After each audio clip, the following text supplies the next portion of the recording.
தென்னாடுடைய சிவனே போற்றி, எந்நாட்டவர்க்கும் இறைவா போற்றி. ஓம் நம சிவாய. என் அன்பு கடகராசி நண்பர்களுக்கும், தோழிகளுக்கும், பிள்ளைகளுக்கும், பெரியோர்களுக்கும் தமிழ் புத்தாண்டு நல்வாழ்த்துக்கள். வருகிற ஏப்ரல் மாதம் 14ஆம் தேதி சித்திரை 1ஆம் நாளான அன்றுதான் தமிழ் புத்தாண்டு. சரியா பார்த்தோம்னா காலையில 8:42 மணிக்கு இந்த தமிழ் புத்தாண்டு பிறக்கிறது. அதாவது பிறக்கிற வருடம் பாத்தீங்கன்னா பராபவ தமிழ் புத்தாண்டு அப்படின்னு சொல்லுவாங்க. குருவினுடைய திரிகோண சேர்க்கையோட இந்த புத்தாண்டு பிறக்கிறது. அதாவது சனி மற்றும் குருவின் திரிகோண சேர்க்கையோட இந்த புத்தாண்டு பிறக்கிறது. சரி, இந்த மாதிரி நல்ல நாளுக்கு அப்புறம் நம்மளுடைய வாழ்க்கை எப்படி இருக்கும் அப்படிங்கிற ஒரு எதிர்பார்ப்பு நம்ம கிட்ட எல்லாருக்குமே இருக்கு. ஆனா அந்த எதிர்பார்ப்பு பூர்த்தி ஆகுதா அப்படின்னா மிகப்பெரிய கேள்விக்குறிதான். அதுக்கு காரணம், இந்த பிரபஞ்சம் நமக்கு கொடுக்கறதுக்கு ஆசைப்பட்டாலும் முடிவு பண்ணியிருந்தாலும் அதை நம்ம புரிஞ்சிக்காம நிறைய விஷயங்களை மிஸ் பண்ணிடுவோம், இல்லைன்னா கண்டுக்காம விட்டுருவோம். அப்படியே யாராவது சொன்னாலும் அதை நம்ப மாட்டோம். நமக்கு எல்லாம் தெரியும், இல்லைன்னா நம்ம வாழ்க்கை இவ்வளவுதான், நமக்கு கிடைச்சது இவ்வளவுதான், நம்மளுடைய தலைவிதி இதுதான் இப்படின்னு கொஞ்சம் அலட்சியமா விதி மேல பாரத்தை போட்டு நம்மகிட்ட போயிட்டு இருப்போம். அதனாலதான் அந்த மாற்றம் நிறைய பேருடைய வாழ்க்கையில கிடைக்கிறது இல்ல. அதாவது என்ன மாதிரியான பலன் உங்களுக்கு கிடைக்க போகுது, அதை எப்படி நாம பயன்படுத்திக்க போறோம், அதன்படி எப்படி நாம நடந்துக்க போறோம், அப்படி நடந்துக்கிட்டோம்னா நம்ம வாழ்க்கையில அந்த மாற்றம் ஏற்படுமா அப்படின்னு யோசிக்கணும், முயற்சி பண்ணணும். எது வரைக்கும் முயற்சி பண்ணலாம் அப்படின்னா ஒரு 50% முயற்சி பண்ணீங்க அப்படின்னா கண்டிப்பா உங்களுக்கு இந்த மாதிரி ஜோதிடம் சொல்லக்கூடிய இந்த பலன் உங்களுக்கு நடக்கும், நடந்துதான் தீரணும். ஏன்னா அந்த பிரபஞ்ச விதியை யாராலும் மாற்ற முடியாது, அந்த டிசைனுக்குள்ளார தான் இருக்கும். சரி, விதி நான் நல்லா இருக்கணும் அப்படிங்கிற விதி இருந்ததுன்னா நல்லா இருக்க வேண்டியது தானே, அப்புறம் ஏன் நான் கெட்டு போறேன் அல்லது ஏன் நல்லா இருக்க மாட்டேங்கிறேன், ஏன் என் வாழ்க்கையில மாற்றம் ஏற்பட மாட்டேங்குது அப்படிங்கிற கேள்வி நீங்க வைக்கலாம். விதிங்கிற இடத்துல மதியும் செயல்படும். இந்த பிரபஞ்சம் கொடுக்கிற விதி அப்படின்னா ஒவ்வொரு உயிருக்குள்ளாரே இருக்கிற மதி செயல்படும். அந்த மதிதான் அதை நோக்கி பிரம்மாண்டமாக அல்லது சின்ன பலனோட இல்லைன்னா வாய்ப்புகளை மிஸ் பண்ணக்கூடிய இப்படி விதி செயல்படுத்தக்கூடிய விஷயங்களும் இங்க ரொம்ப முக்கியம். அதனாலதான் நம்ம வாழ்க்கை இந்த ஆண்டு நல்லா இருக்கும் அப்படின்னு சொல்லிட்டோம் அப்படின்னா நம்ம கண்டுக்காமலே முயற்சி பண்ணாமலே நம்ம மதியை செயல்படுத்தாமலே விட்டுட்டோம் அப்படின்னா நம்ம வாழ்க்கை பாதை மாறி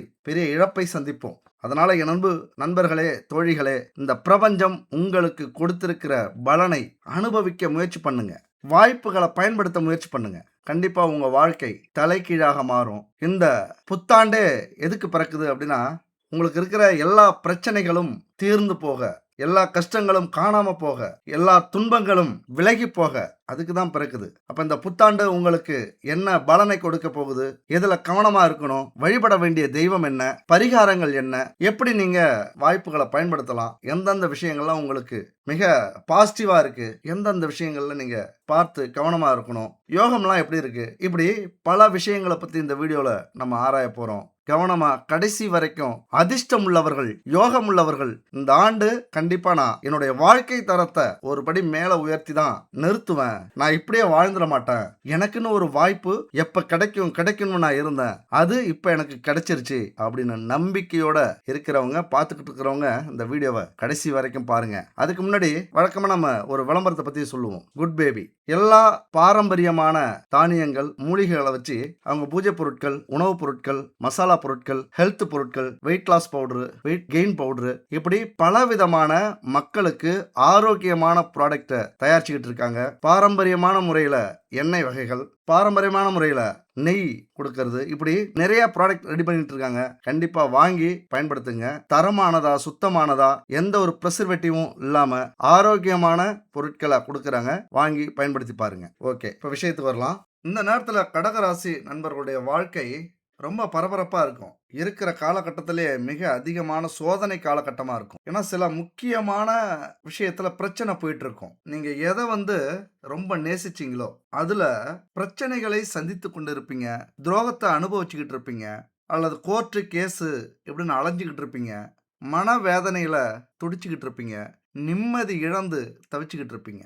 ஏன்னா நண்பு கடகராசி நண்பர்களுடைய வாழ்க்கையில அதிகம் எதை நேசிப்பீங்க, எதை உயிரை நினைப்பீங்க அப்படின்னா குடும்பத்தை தான். அப்ப குடும்பத்துல பல பிரச்சனைகள் போயிட்டு இருக்கிற வாய்ப்புகள் நிறைய உண்டு. நீங்க எடுக்கிற முடிவை குடும்பத்துல உள்ளவங்களே ஏத்துக்க மாட்டாங்க, எதிரா வந்து நிப்பாங்க. நேத்து வரைக்கும் நல்லா இருந்திருப்பாங்க, இன்னைக்கு எதிரிகளாக மாறி இருப்பாங்க. ஏன்னா சிலருடைய மூன்றாவது நபர்களுடைய பேச்சை கேட்டு நடக்கக்கூடிய வாய்ப்புகள் மிக மிக அதிகம். மன உணர்ச்சி போராட்டம் உங்களுக்கு இப்ப அதிகமா இருக்கும். ரொம்ப உணர்ச்சி வசப்படுவீங்க. ஏன்னா இருக்கிற ராசியிலேயே அன்பு அதிகமா வைக்கக்கூடிய ராசி கடகராசி. இருக்கிற ராசியிலேயே அதிகமா உணர்ச்சி வசப்படக்கூடிய ராசியும் கடகராசி. அதனால என்ன நடக்கும் அப்படின்னா, புரியாத அன்பு, ரொம்ப நம்பிக்கை வச்சிருவீங்க, அன்பை வச்சிருவீங்க. அதனால அவர்கள் கொடுக்கிற சின்ன சின்ன பிரச்சனை கூட, துரோகம் கூட உங்களுக்கு பெருசா தெரியறதுக்கான வாய்ப்புகள் இந்த காலகட்டத்துல உண்டு. கணவன் மனைவிக்குள்ளார கருத்து வேறுபாடுகள் ஏற்பட்டிருக்கும். கடுமையான நெருக்கடியில இப்ப சிக்கி தவிச்சுக்கிட்டு இருப்பீங்க. சில நேரத்துல பணம் காசு கூட ஒரு பெரிய பிரச்சனையா இருக்காது. ஆனா கௌரவத்துக்காக பிரச்சனை பண்ணிப்பீங்க. சில நேரத்துல பணமே ஒரு மெயின் பிரச்சனையா கூட இருக்கலாம். ஏன்னா நிறைய கனவுகளோட சில வேலைகளை செஞ்சுக்கிட்டு இருந்திருப்பீங்க. அந்த கனவுகளும் கற்பனைகளும் உங்களை ரொம்ப ஆட்கொண்டு யோசிக்க விடாம, சிந்திக்க விடாம, அதிலேயே மூழ்கி சில மனிதர்களை புரிஞ்சிக்காம அவங்களையும் பக்கத்துல வச்சுக்கிட்டு சில ரகசியத்தை சொல்லி இன்னைக்கு அது வெளிப்பட்டு அந்த காரியத்துல உங்களை முழுசா ஈடுபடுத்தியிருக்க முடியாது. ரொம்ப மேலோட்டமா அல்லது நேரடியா சொல்லப்போனா துரோகத்தை அனுபவித்துக் கொண்டிருக்கிற காலகட்டம் தான் இந்த காலகட்டம். புதிய முயற்சி செஞ்சிருப்பீங்க, தொழில் தொடங்கியிருப்பீங்க, புதிய வேலைக்கு போயிருப்பீங்க, எல்லாத்துலேயும் தடை ஏற்பட்டிருக்கும், உறவுகளில் பிரச்சனை ஏற்பட்டிருக்கும், அதீத அன்பே உங்களுக்கு ஆபத்தா முடிஞ்சிருக்கும், ஏமாற்றங்களை கொடுத்துருக்கும், எதையாவது யோசிச்சுக்கிட்டே இருப்பீங்க, மனக்குழப்பம் மன உளைச்சல்ல அதிகமாக இருப்பீங்க. வாழ்நாள் முழுக்க மன போராட்டத்தை சந்திக்கக்கூடிய ராசி அது கடகராசி தான். வாழ்க்கையில் ஒரு தெளிவான முடிவு எடுக்கிறதுக்கு ரொம்ப கஷ்டப்படுவீங்க. அதில் பல இழப்புகளை சந்திச்சிருப்பீங்க. பல அனுபவங்கள் உங்களுக்கு கிடைக்கும்போது தான் அந்த தெளிவான முடிவே கிடைக்கும். உங்கள் வாழ்க்கையில் நீங்கள் பிரச்சனைகளிலிருந்து வெளியில் வரணும் அப்படின்னா எந்த ஒரு வாய்ப்பையும் மிஸ் பண்ணக்கூடாது, தட்டி கழிக்கக்கூடாது, எந்த சந்தர்ப்பங்களையும் நழுவ விடக்கூடாது. அப்போதான் உங்கள் வாழ்க்கையில் நீங்கள் இந்த நிலையிலிருந்து மாறி வெளியில் வர முடியும். வாழ்நாள் முழுக்க பண கஷ்டத்தை பார்ப்பீங்க, ஆனால் உங்களுடைய உழைப்பால் அந்த கஷ்டத்தை சரி செய்வீங்க. ஆசைக்காகவும், அதாவது உங்களுடைய உழைப்பினால் வரக்கூடிய பணம் அல்லது நீங்கள் முயற்சி செஞ்சு வரக்கூடிய பணம், வேலை செஞ்சு தொழில் செஞ்சு வரக்கூடிய பணம் முழுமையாக உங்களால் அனுபவிக்க முடியாது. அது கடகராசிக்கு மட்டும்தான் பொருந்தும். 5% கூட நீங்கள் அனுபவிக்க மாட்டீங்க. ஏன்னா காலப்புருஷ தத்துவத்தின்படி கடகம் அப்படிங்கிறது 4வது வீடு, அது தாயை குறிக்கக்கூடிய வீடு. அப்ப தாய் உள்ளம் அப்படிங்கிறது பொதுவாகவே கடகராசி நண்பர்களுடைய தோழிகளுடைய வாழ்க்கையில இருக்கும். அப்ப யார் கேட்டாலும் இல்லைன்னு சொல்ல மாட்டீங்க. அடுத்தவர்களுக்காக கடினமா உழைப்பீங்க, போராடுவீங்க. கிடைக்கிற பணத்தை ஒரு அன்பு வச்சுட்டா அள்ளி கொடுத்துருவீங்க. உங்களுக்கு இல்லாத பணமா, உங்களுக்கு கிடைக்காத உதவியா, உங்களுக்கு செய்யறதுக்காகவே நான் பிறந்திருக்கேன் அப்படின்ட்டு அந்த உணர்வு ஆட்டோமேட்டிக்காக உங்களுக்கு வந்துடும். அதனால வாழ்க்கையில நீங்க உழைக்கிற பணத்தை நீங்களே அனுபவிக்காம அடுத்தவர்களுக்காக கொடுத்து வாழக்கூடிய ராசி கடகராசி. அதுக்கு இன்னொரு உதாரணம், உங்களுக்கு எல்லாத்துக்கும் தெரிஞ்சவங்கள பத்தி ஒரு உதாரணமா சொல்லலாம்ல. அரசியல்ல விஜய் அவர்கள் கடகராசி, மறைந்த முன்னாள் முதல்வர் ஜெயலலிதா கடகராசி. அப்ப என்னன்னா ஒரு காலகட்டத்துக்கு அப்புறம் உங்களுடைய முழு உழைப்பால, சொந்த உழைப்பால, சிந்தனையால நிறைய சம்பாதிப்பீங்க. ஆனா அதுக்கப்புறம் எதுவுமே நமக்கு வேண்டாம், எல்லாமே அடுத்தவர்களுக்காக அல்லது மக்களுக்காக அப்படின்னு சொந்த சந்தோஷத்தை விட்டுட்டு அடுத்தவர்களுக்காக முன்னாடி வந்துருவீங்க. அப்படிப்பட்டவர் தான் தற்போது தாவேகா தலைவர் விஜய் அவர்கள் தன்னுடைய உழைப்பின் மூலியமாக கிடைச்ச பணத்தை மக்களுக்கு ஏதாவது செய்யலாம் அப்படின்னு வந்திருக்கிறதா அவர் சொல்லிக்கிட்டு இருக்காரு. அது ஓரளவுக்கு நம்ம மேலோட்டமா பார்க்கும்போது அப்படிதான் இருக்கு. ஏன்னா இன்னைக்கு சினிமா வாழ்க்கையை இழக்கிறாரு, குடும்பத்தை இழக்கிறாரு. இந்த ரசிகர்கள், மக்கள், தொண்டர்கள் இவங்களே போதும் அப்படின்னு அரசியலுக்கு வரார். இதுதான் ஒரு சிறந்த எடுத்துக்காட்டு அப்படின்னு கடகராசி நண்பர்களுக்கும் தோழிகளுக்கும் சொல்லலாம். நான் முன்னாடி சொன்ன மாதிரி 5% கூட நீங்க உழைச்ச காசை உங்களால் அனுபவிக்க முடியாது அப்படிங்கிறது பிரபஞ்ச விதி. அது ஒரு கர்மா தான், அது ஒரு நல்ல கர்மா அப்படின்னு சொல்லலாம். இந்த காலகட்டத்தில் அடுத்தவர்களுக்காக நீங்க செய்யக்கூடிய ஒவ்வொரு உதவியுமே யோக கர்மாவாக மாறிக்கிட்டு இருக்கு அப்படின்னு அர்த்தம். உங்க வாழ்க்கையில நீங்க சம்பாதிக்கிற பணத்தை அனுபவிக்க முடியாத சூழ்நிலை, குடும்பத்துக்காகவோ அல்லது அடுத்தவர்களுக்காகவோ நீங்க சம்பாதிக்கிற அனைத்து பணத்தையும் கொடுத்து உதவுங்க. அதுதான் இன்னைக்கு உங்களை நடுத்தெருவில் நிற்க விட்டுருக்கு. அதனால தான் இன்னைக்கு பிரச்சனையே சந்திச்சிருக்கீங்க. ஏண்டாப்பா நல்லது செய்யறதுக்காக வந்தோம் அல்லது நினைச்சோம் அப்படிங்கிற வேதனையில இருக்கிறதுக்கான வாய்ப்புகள் உண்டு. இனன்பு கடகராசி நண்பர்களே, தோழிகளே, அப்படியே எல்லாத்தையும் தூக்கி மூட்டை கட்டிட்டு வரப்போகிற ஒரு அற்புதமான யோக காலத்தை எதிர்நோக்கி காத்திருங்க. ஏன்னா இது மாதிரியான காலகட்டத்தில் யார் வர்றது? ஒரு புத்தாண்டு பிறக்குது. என்ன நடக்க போகுது தெரியுமா? மிகப்பெரிய ஒரு அதிசயம் உங்க வாழ்க்கையில நடக்க போகுது. அது எப்படி என்னன்னு சொல்றேன், கொஞ்சம் கவனமா கேளுங்க. அதுக்கு முன்னாடி இது வரைக்கும் பல சோதனைகளை பார்த்து இதுக்கு மேலே வாழலாமா வேணாமா, இதுக்கு மேலே முயற்சி பண்ணலாமா முயற்சி பண்ண வேணாமா, இதுக்கு மேலே பிரச்சனையை சரி பண்ணலாமா வேணாமா, இல்லை அந்த வேலைக்கு போகலாமா வேணாமா, தொழில் செய்யலாமா வேணாமா, இப்படி பல இக்கட்டான மனநிலையில் இருப்பீங்க. வேணுமா வேணாமா அப்படிங்கிற பிரச்சனை உங்களுக்கு இப்போ அதிகரிச்சிருக்கும். என் அன்பு சகோதர சகோதரிகளே, ஒன்று மட்டும் புரிஞ்சுக்கணும். வாழ்க்கையில் இந்த தோல்வி, தடை, பிரச்சனை, துன்பம் இதெல்லாம் எல்லா உயிரினங்களுக்கும் வர்றது தான். அது மலையாக இருந்தாலும் சரி, மரமாக இருந்தாலும் சரி, மனிதர்களாக இருந்தாலும் சரி. மலைக்கு எப்படிங்க வருது? இப்போதான் மலையெல்லாம் உடைச்சி கனிம வளத்தை எடுத்துக்கிட்டு இருக்காங்களே, இந்த மாதிரி தான் எல்லாத்துக்கும் பிரச்சனைகள் உண்டு. ஆனா அதையெல்லாம் எதிர்த்து போராடி ஜெயிக்கிறது தான் மனுஷ குணம். 6 அறிவு அப்படின்னா ஏன் மற்ற உயிரினங்களுக்கெல்லாம் 5 அறிவு? புத்திசாலித்தனத்தோட போராடக்கூடிய குணம் இருக்காது, ரிவெஞ்ச் எடுக்கிற குணம் இருக்காது, மற்ற உயிரினங்களுக்கு சிந்திக்கிற குணம் இருக்காது. ஆனால் இப்போ நிறைய நம்ம வீடியோலாம் பார்க்கும்போது நிறைய உயிரினங்கள் யோசித்து யோசித்து நமக்கே டஃப் கொடுக்குது. அந்த அளவுக்கு புத்திசாலி உயிரினங்களாக இருக்குது. அப்போ அந்த மாதிரி உள்ள உயிரினங்களே அவ்வளோ புத்திசாலித்தனமாக இருக்கும்போது நாமெல்லாம் அப்போ அந்த சவால்களை எதிர்த்து போராடக்கூடிய வாய்ப்பு உங்களுக்கு உண்டு. சொந்த வீடு வாங்க முடியாமல் நிறைய பேர் கஷ்டப்பட்டுக்கிட்டு இருப்பீங்க. வாடகை வீட்டில் இருப்பீங்க. ஒரு பைக்கு கூட வாங்க முடியாத சூழ்நிலை. பைக் வச்சுருந்தாலும் 20 வருஷத்துக்கு முன்னாடி உள்ள 2 வீலராக இருக்கும். ஏதாவது ஒரு கார் அல்லது இப்போ வந்த பைக் வாங்கணுங்கிற ஆசை இருக்கும். நமக்குன்னு ஒரு சொத்து, நமக்குன்னு ஒரு நகை, நமக்குன்னு ஒரு கல்யாணம், சுபகாரியம், இப்படி நிறைய ஆசைகள் இருந்தாலும் அதெல்லாம் நடக்காதனால ரொம்ப சோர்ந்து போய் தடை நிறைய வந்தது மாதிரி துவண்டு போயிருப்பீங்க. இங்கே எல்லாருக்குமே இந்த தடை, தாமதம், தோல்விலாம் உண்டு. ஆனால் முயற்சி பண்ண கட்டாயம் வெற்றி நிச்சயம். என் அன்பு சகோதர சகோதரிகளே, அதாவது இந்த பாட்டு எனக்கு ரொம்ப பிடிக்கும். மாபெரும் சபையினில் நீ நடந்தால் உனக்கு மாலைகள் விழ வேண்டும், ஒரு மாசு குறையாத மன்னன் இவன் என்று போற்றி புகழ வேண்டும். உன்னை அறிந்தால் நீ உன்னை அறிந்தால் உலகத்தில் போராடலாம், உயர்ந்தாலும் வாழ்ந்தாலும் தலை வணங்காமல் நீ வாழலாம்.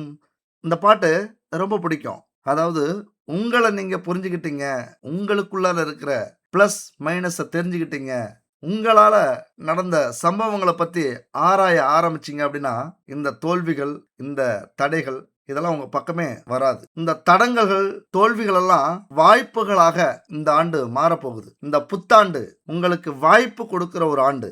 அதாவது ரீஸ்டார்ட் பண்ணக்கூடிய பட்டன் வந்திருக்கு. புதுசா பிறக்க போறீங்க, புது பிறவி எடுத்தது மாதிரி, அல்லது இந்த ரிவர்ஸ் பட்டன் சொல்லுவாங்கல்ல, அந்த மாதிரி பட்டனை இந்த புத்தாண்டு அழுத்த போகுது.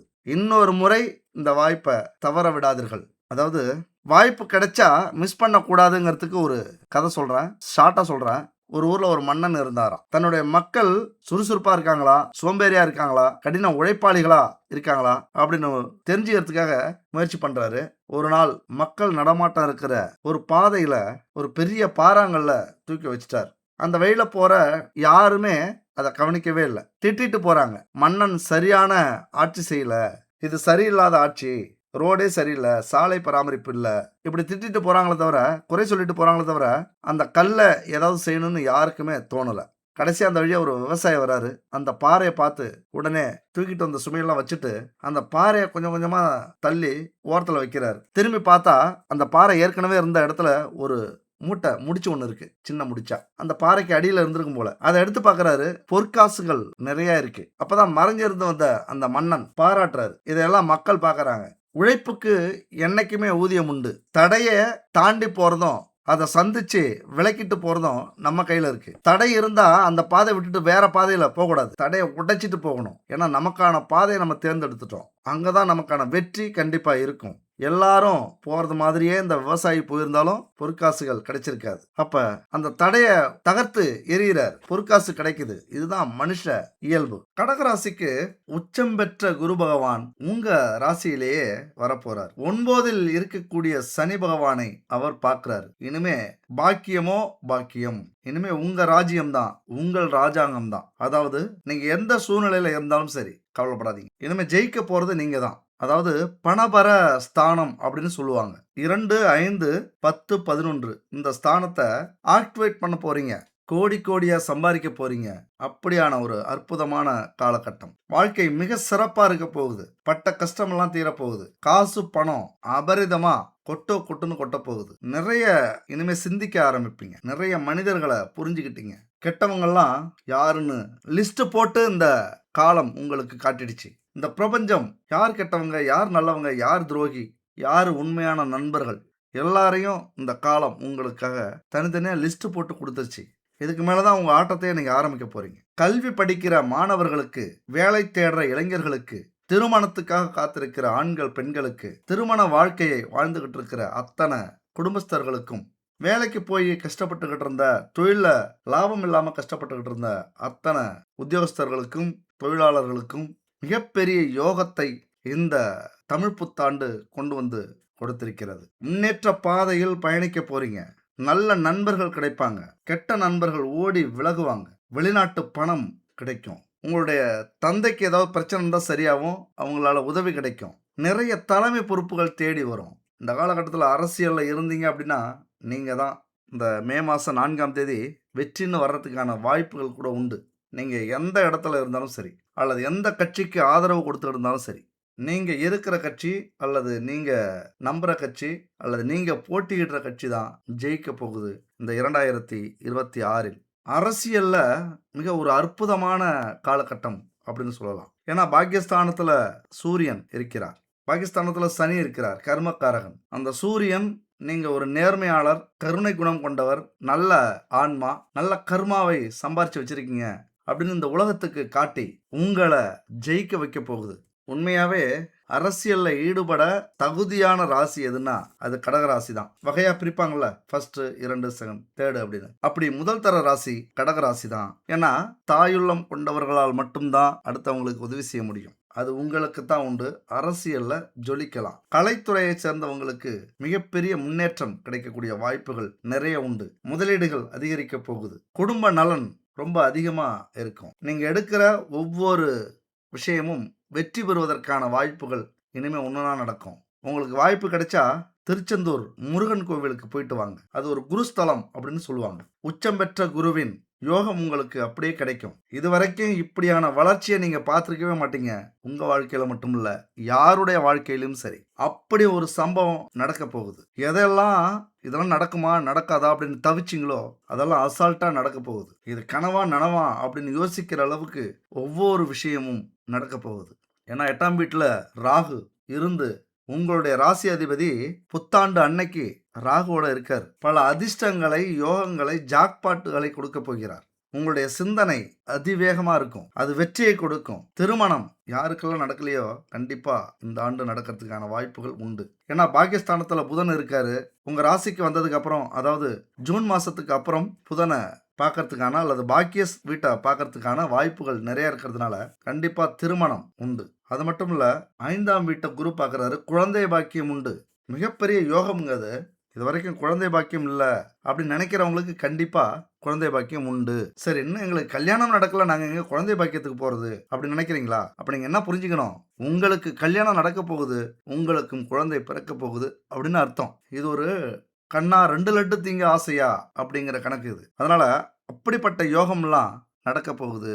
இது வரைக்கும் பொண்ணு கிடைக்காம, பையன் கிடைக்காம, உங்களுடைய மனசுக்கேத்த, உங்களுடைய குணத்துக்கேத்த, உங்களுடைய வேலை தொழிலுக்கேத்த ஒரு உறவு கிடைக்காம, துணை கிடைக்காம பல நாட்களா தள்ளி போயிட்டு இருந்த இந்த காரியம், திருமணம் அப்படிங்கிற ஒரு விஷயம் நடந்து குழந்தை பாக்கியமும் உடனே இருக்க போகுது. மிகப்பெரிய முன்னேற்றத்தை, யோகத்தை சந்திக்க போறீங்க நண்ப கடகராசி நண்பர்களும் தோழிகளும். திருமணம் இந்த வருஷத்துல கண்டிப்பா நடக்கும். ஏன்னா சந்திரன் ராகுவோட இருக்கார். 3-4 மாதங்களுக்குள்ளாரையே பெரிய அளவுல சாதிக்க போறீங்க. கேது நவம்பர் மாசம் 7ஆம் தேதி உங்க ராசிக்கு வராரு. சனி பகவான் பாக்கியத்துல இருக்கிறதுனால பல விஷயங்களை நீங்க சிந்திச்சு செயல்படுத்தினீங்க அப்படின்னா, நீங்க என்ன யோசிக்கிறீங்களோ, என்ன சொல்றீங்களோ அதுதான் நடக்கும். ஒரு மெகா ஜாக்பாட் அப்படிங்கிறது அது கூட சொல்லலாம். எல்லாத்துலயுமே வெற்றி கிடைச்சா, எல்லாத்துலயுமே நீங்க நினைச்சது நடந்தா என்ன நடக்கும்? அல்ல அல்ல பணம், அல்ல அல்ல தங்கம், அல்ல அல்ல செல்வம் குறையாம உங்களுக்கு கிடைக்க போகுது. நல்ல நேரம் ஆரம்பிச்சிருச்சு அப்படின்னு தான் சொல்லணும். 100% அதாவது பண வரவு ஸ்தானத்தை ஆக்டிவேட் பண்ணி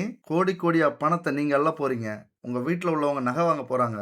உங்களை பெற்றவங்க ஒரு இடம் வாங்க போறாங்க. உங்கள் பிள்ளைகள் நல்லா படிச்சு அவங்களுக்கு ஏற்ற படிப்பை படித்து வேலைக்கு போக போகிறாங்க. இப்படி பல ஒரு ஒளிமயமான எதிர்காலம் மாதிரி உங்களுக்கான வாழ்க்கை அமைய போகுது. ரொம்ப ஒரு அற்புதமான வருடம் இந்த தமிழ் வருடம், பராபவ வருடம் அப்படிங்கிறது. இந்த டைமில் நீங்கள் எந்த வயசாக இருந்தாலும் சரி, வெற்றி ரொம்ப ரொம்ப முக்கியம். உங்களுக்கு வெற்றி கிடைக்க போகுது. ஆனா கவனமா இருக்க வேண்டிய அவசியம் ரொம்ப உண்டு. ஏன்னா இளம் வயதுல இருக்கிறவங்க 8ஆம் வீட்ல ராகு சந்திரன் உங்களுடைய அதிபதி. சில தவறான பாதைக்கு அழைச்சிட்டு போகும். உங்கள் மனசு கெடுக்கும். உணர்ச்சி வசப்படுவீங்க. இந்த காதல், காமம் இப்படி உங்களுடைய மனசு அலைபாயும். அதெல்லாம் கொஞ்சம் கவனமா இருந்தீங்க அப்படின்னா, உங்களது வெற்றியை, உங்களது முன்னேற்றத்தை யாராலையும் தடுக்க முடியாது. இந்த காலகட்டத்துல பல பேர் உங்கள அவமானப்படுத்தி இருப்பாங்க. கேலி கிண்டல் பண்ணியிருப்பாங்க. திட்டியிருப்பாங்க. பல ஃபங்ஷன்ல உங்கள சேர்த்திருக்க மாட்டாங்க. அதிக பேர் உங்கள மதிச்சிருக்கவே மாட்டாங்க. ரொம்ப கஷ்டமா இருந்திருக்கும் உங்களுக்கு. அதுக்கெல்லாம் பதிலடி கொடுக்கக்கூடிய ஒரு அற்புதமான காலகட்டமா இந்த காலகட்டம் இருக்க போகுது. நிறைய முன்னேற்றங்கள சம்பாதிக்க போறீங்க. எடுக்கிற அத்தனை விஷயத்திலயும் ஜெயிக்க போறீங்க. யாருடைய பிரச்சனையும் உங்களுக்கு இனிமே இருக்காது. ஏன்னா இதுக்கு முன்னாடி சனி பகவான் 6ஆம் வீட்டை பார்க்கறதுனால கொஞ்சம் கடன் வாங்கிட்டே இருந்திருப்பீங்க. எதிரிகள் தொல்லை தாங்க முடியாது. ஏதாவது நோய் இருந்திருக்கும். அதனால மன உளைச்சல் அதிகமாகி இருக்கும். அதனால கடன் வாங்கியிருப்பீங்க. அது மட்டும் இல்ல, என்ன முயற்சி பண்ணாலும் அதில் தடை இருந்திருக்கும். முக்கியமா ஒரு விஷயத்தை ஆரம்பிச்சு உங்களால முடிக்கவே முடியாது. ரொம்ப அவமானமா போயிடும். வீரா வேஷத்தோட ஆரம்பிப்பீங்க.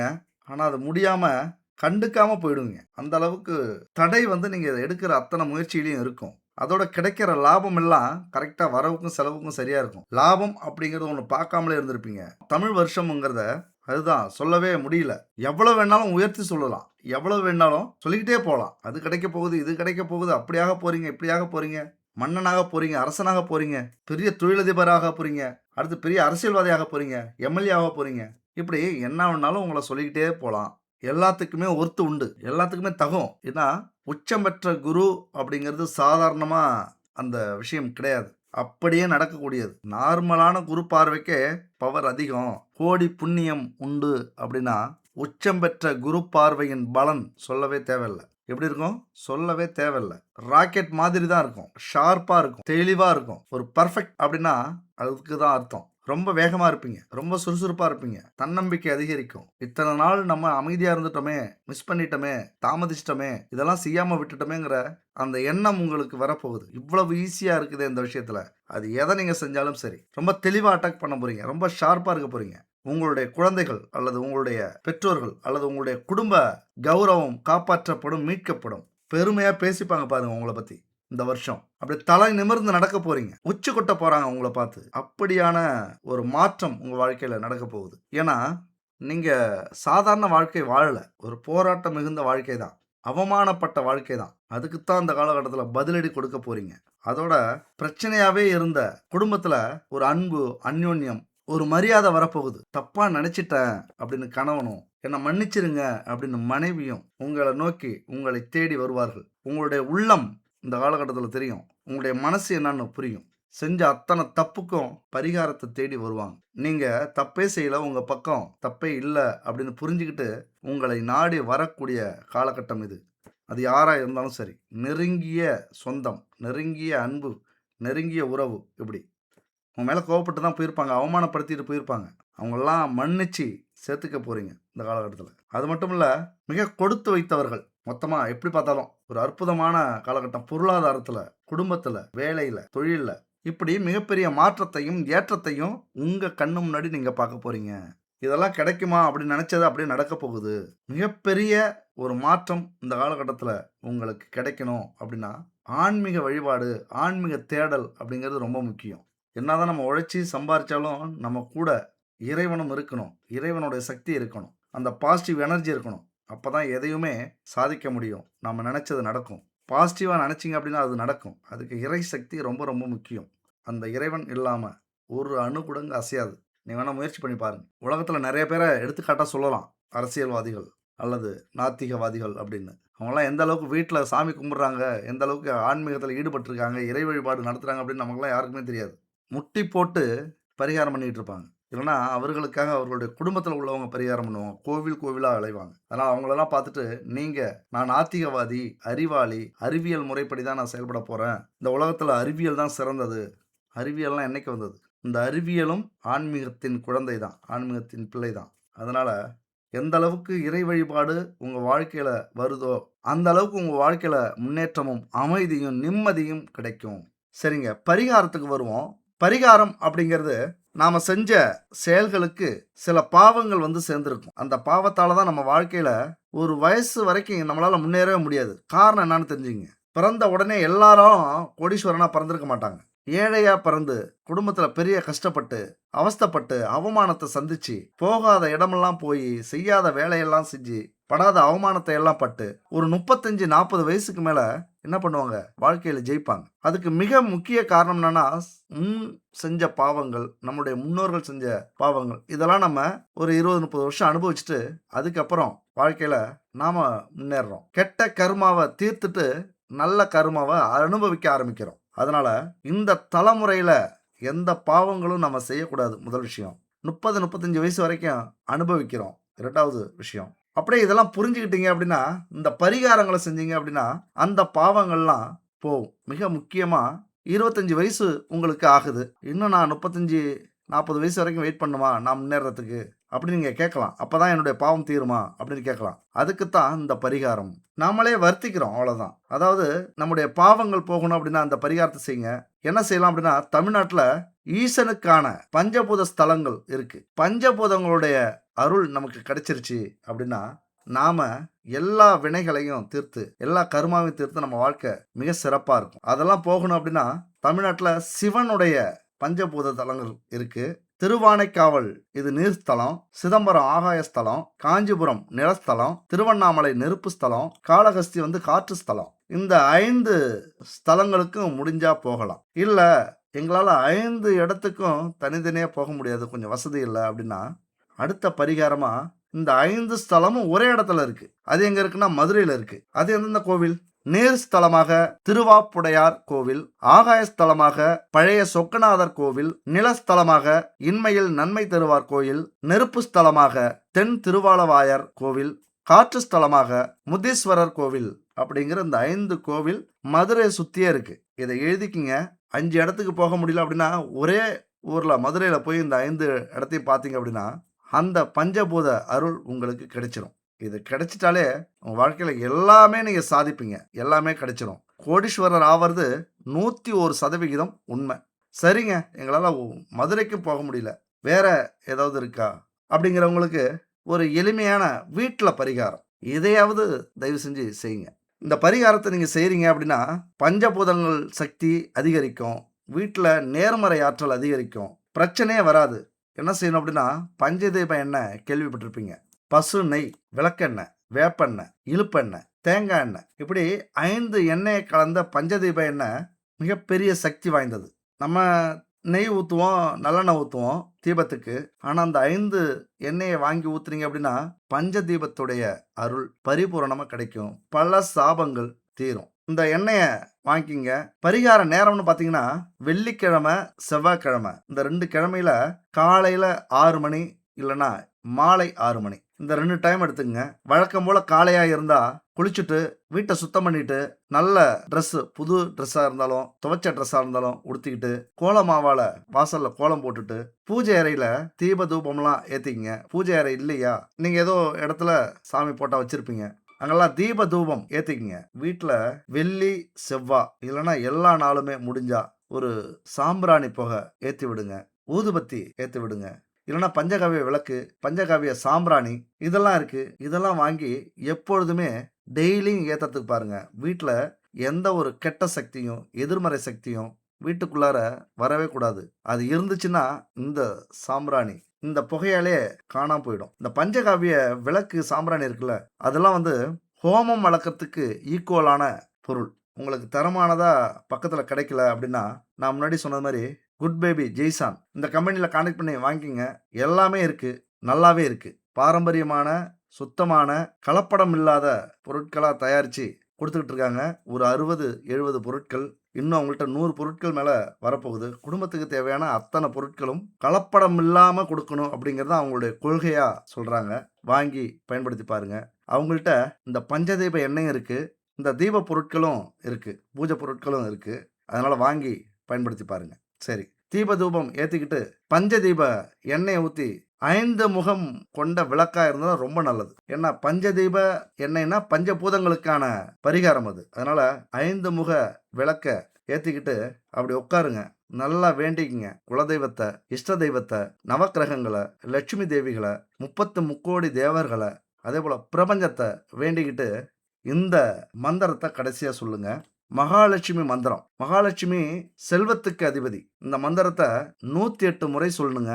முடிவு பண்ணிட்டீங்க அப்படின்னா 108 முறை 108 நாட்கள் நீங்க செவ்வாய் வெள்ளிலையும் சொல்லலாம், இல்லை தினமும் காலையில மாலையிலையும் சொல்லலாம். 108 முறை ஒரு நாளைக்கு மொத்தம் 108 நாள் சொல்லி முடிக்கிறீங்க அப்படின்னா உங்கள் வாழ்க்கையில தேவைக்கு மேல அதிகமா உங்களுக்கு கிடைக்கும். அந்த மந்திரத்துக்கு அவ்வளவு பெரிய சக்தி கொண்ட மந்திரம். 108வது நாள் ஒரு இடத்த வாங்குவீங்க, அல்லது வீடு கட்டிட்டு இருப்பீங்க, அல்லது சுபகாரியம் நடக்கும் உங்க வீட்டில். உங்களுடைய குடும்பத்தார் எல்லாருமே சந்தோஷமா சுகமா இருப்பாங்க, என்ஜாய் பண்ணுவாங்க. பணங்காசை ஒரு பக்கம் எண்ணிட்டு இருப்பீங்க, ஒரு பக்கம் நகை வாங்கிட்டு இருப்பாங்க வீட்டில் உள்ளவங்க, இன்னொரு பக்கம் தேவையான பொருட்கள்லாம் வீட்டுக்கு வாங்கிட்டு இருப்பாங்க. இப்படி ஆளாளுக்கு செலவு பண்ணாலும் வற்றாத செல்வம் உங்களுக்கு இந்த லட்சுமி தேவியால கிடைக்குங்க. இந்த மந்திரத்தை 108 முறை சொல்லுங்க. ஓம் க்ளீம் லட்சுமியே நமக, ஓம் க்ளீம் லட்சுமியே நமக அப்படிங்கிற மந்திரம் ஒரு அற்புதமான மந்திரங்க. கடன் தொல்லையே இருக்காது, நீண்ட நாள் நோய்கள் தீரும், வாஸ்து தோஷம் வீட்டில் இருந்துன்னா காணாம போயிடும், நேர்மறை ஆற்றல் அதிகரிக்கும், செல்வ வளம் கொட்டுன்னு கொட்டும். சரிங்க, இந்த புத்தாண்டு பலனை பார்த்துருப்பீங்க. கடைசியாக ஒன்று சொல்லி முடிச்சுக்கிறேன். வாழ்க்கையில் வர தடைகள், தோல்விகள் நம்ம திறமையை மேம்படுத்திக்கிறதுக்காகத்தான், முன்னேற வழி கொடுக்கறதுக்காகத்தான். அதனால தடை என்பது முடிவல்ல, அது வெற்றிக்கான அடித்தளம். உலகத்தில் உள்ள முன்னணி கோடீஸ்வரர்கள்லாம் இதை தான் நமக்கு வாழ்க்கை பாடமாக சொல்லி கொடுக்குறாங்க. கனவுகளை விடாமல் பிடித்து கொள்ளும் மன வலிமையும் தடைகளை தாண்டும் துணிச்சலும் உங்கள்கிட்ட இருந்தா எந்த நிலையில இருந்தாலும் உச்சியை அடைவீர்கள், புகழை அடைவீர்கள், செல்வத்தை அடைவீர்கள். தடைகளை, தோல்விகளை கண்டு அஞ்சாமல் அதை ஒரு பாடமாக கொண்டு முன்னேறுவதே வெற்றியின் ரகசியம். நண்பர்களே, தோழிகளே, அடுத்த ஒரு அற்புதமான வீடியோவில் சந்திப்போம். நன்றி, வணக்கம்.